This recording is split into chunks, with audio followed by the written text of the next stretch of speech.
Communication is the lifeblood of relationships. But interestingly, communication is also absolutely the lifeblood of good recovery in a relationship breakdown.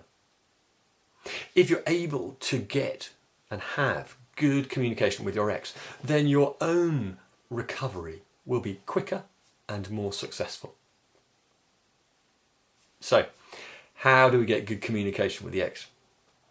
One of the great little skills and tools that helps people get better communication is working out the difference between the facts that you're trying to communicate and the feelings associated with those facts.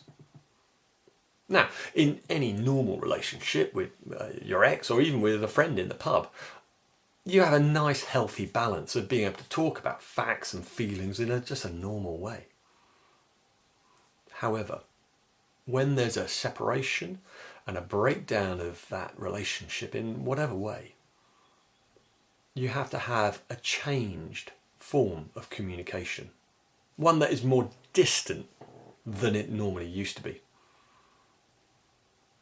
In that situation, working out what the facts of the situation are and those which need to be communicated, and separating out the feelings which actually you need to deal with and work out in a different place, in a different time, is key for having healthy communication with your ex.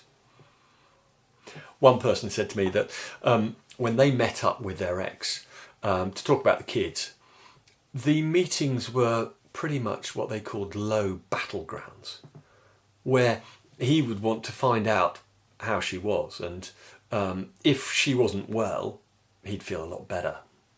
But if she was well and, portraying a good nature, then he'd go away with that sort of big load of self-pity and, it would squash him with all those feelings that he had. And this was all about the discussions on a kids. It was a low-level battleground. And the way to avoid that low-level battleground is to separate the facts from those feelings. If you can think about the next time you talk with your ex, what are the facts that I really need to communicate? Work it out, put it down on a piece of paper, write a list out of what the things are that you need to say. And then separate out what your feelings are on those things or around that topic.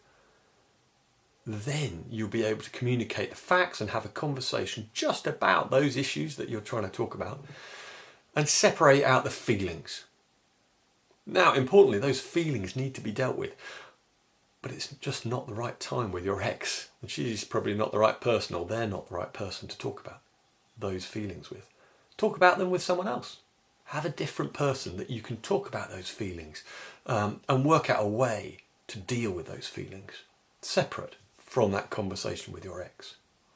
But I can promise you that if you're able to separate out those two things, the facts from the feelings, then your communication with your ex will be a lot easier, simpler, and more effective.